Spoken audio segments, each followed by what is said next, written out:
What if a top exec from Google told you we're heading for a dystopia and there's nothing we can do to stop it? And then, what if he said the only thing that can save us is the one thing we're all terrified of?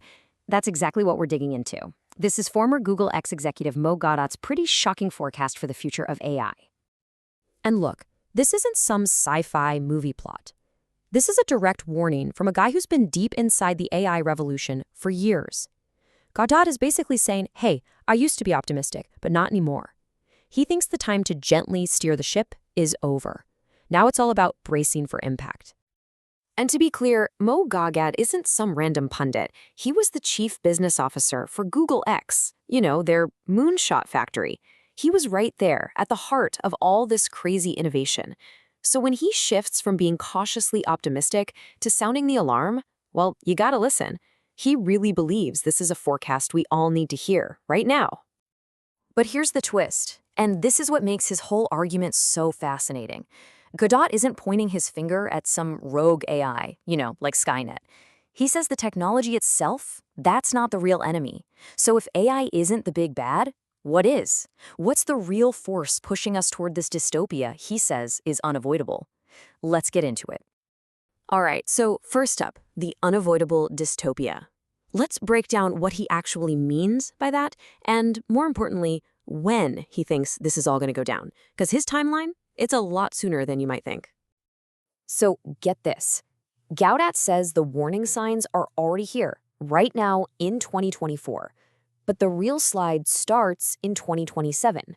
That's when he says we'll begin what he calls a human-induced dystopia that could last for a solid 12 to 15 years.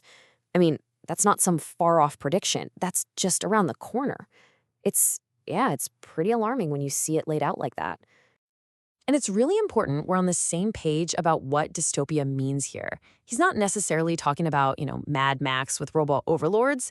It's more about a society where fear, control, and suffering become the new normal. A world where the things we take for granted, like our personal freedoms, are fundamentally changed.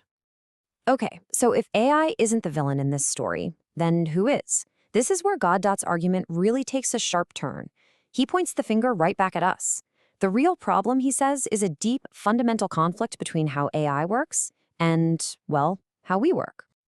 And this slide nails the core conflict. Gawdat puts it so bluntly, I love it. He says super intelligent AI is reporting to stupid leaders. Think about it. On one side, you've got AI. It's all about pure logic, efficiency, what he calls a minimum energy principle. It just wants the fastest, cleanest path to a solution. But on the other side, you've got human leaders. And what drives them? Often, it's greed, ego, this constant need for more power and status. The two are just fundamentally at odds. Every piece of tech we've ever invented is basically an amplifier, right? A hammer amplifies the force of our arm. A phone amplifies the reach of our voice. Well, Gawdat's big warning is that AI is just amplifying our current values. And what are those values today? For the most part, it's capitalism, it's conflict, it's control. AI is just going to pour gasoline on that fire. So, what does this actually look like for us, day to day? What does a human-induced dystopia feel like? Gawdat gets into some really specific and pretty unsettling societal shifts he sees coming. First up, and this is a big one, mass job displacement. And forget that old argument about, new jobs will just pop up to replace the old ones. Gawdat says that's not going to happen this time. He argues AI is coming for the knowledge workers on a scale we've never seen before. We're talking software devs, artists, writers, heck, even CEOs. Naturally, this leads to the whole conversation about universal basic income, or UBI. But here's the thing. Gawdat doesn't see UBI as some beautiful utopian fix. He actually sees it as a potential tool for control. Think about it. In a world where most people no longer create value with their jobs, why would the people in power keep paying them? It's a pretty chilling question. The next major threat is the erosion of our personal freedom. It's a classic pattern, right? When the powerful feel like they're losing their grip, maybe because of a new technology that gives power to the people, what's their first impulse? It's to clamp down, to increase control. And Gawdat doesn't mince words here. He paints this really bleak picture of a world with constant surveillance and what he calls forced compliance, a world where our digital footprint makes us totally transparent, totally easy to control. a world where just questioning the system could become almost impossible. Okay, so far it's been pretty grim, right? A human-led dystopia is on its way. But this is where Gawdat's whole argument takes a wild, radical, and honestly a pretty shocking turn. He proposes a solution that goes against everything you've probably ever heard about AI safety. And that brings us to the biggest question of all. If we humans, with our greed, our ego, our messed up values, are the ones driving this train into a ditch, what could possibly save us? And there it is. His answer?